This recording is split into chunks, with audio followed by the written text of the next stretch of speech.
तुम्ही शांत व्हा. तुम्हाला त्रास होणार असेल तर आपण नको बोलूया या विषयावर. मी बसून घ्या ना. या.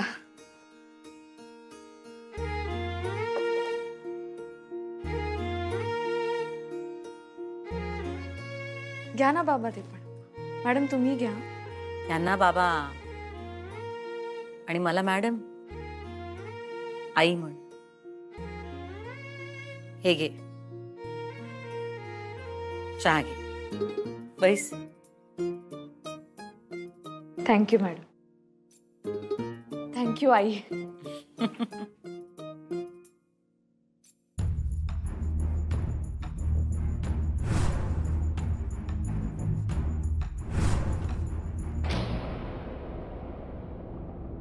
बरं इथे येताना ना आमच्या दोघींच्या खूप गप्पा झाल्या आणि आमच्या लक्षात आलं की आमच्या आवडीनिवडी किती सारख्या आहेत. हिला सुद्धा शिक्षणाची, साहित्याची, गाण्याची आवड आहे. जनरल नॉलेज खूप चांगलं यायचं. अगदी अभ्यासू मुलगी आहे. चारू ती नुसती अभ्यासू नाहीये, ती अभ्यास घेते सुद्धा. तुला माहिती आहे ना ती शिक्षिका आहे. आणि नुसती शिक्षिका नाही, शिक्षणाचा ध्यास घेतलेले शिक्षक असतात ना, तशी आहे ही. अक्षरा, मला खात्री आहे तुझे विद्यार्थी खरंच खूप नशीबवान आहेत. त्यांना तुझ्यासारखी शिक्षिका मिळाली. कारण मला माहिती आहे तू त्यांना नुसतं पुस्तकी ज्ञान देत नसशील, तर त्यांच्यातल्या कलेचा, त्यांच्यातल्या माणसाचा विकास करत असशील.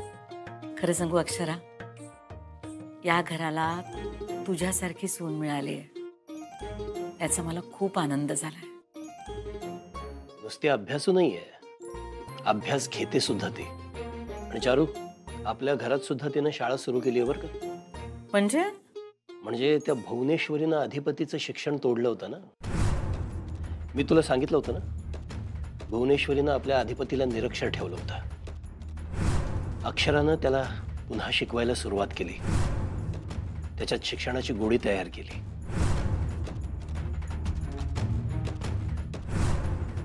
काय अक्षरा, बाळा, मी चारूला सांगितलंय भुवनेश्वरी बद्दल सगळं.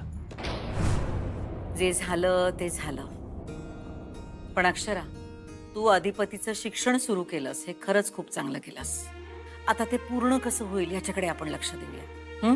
सॉरी, तुम्ही बोललात ना, मला ऐकूनच बळ मिळालं खरंच. आणि अधिपती खूप हुशार आहेत. हा, खरंच खूप हुशार आहेत ते. अक्षरा, आपण अधिपतीबद्दल बोलतोय, पण अधिपती आहे कुठं? अजून आला नाही तो.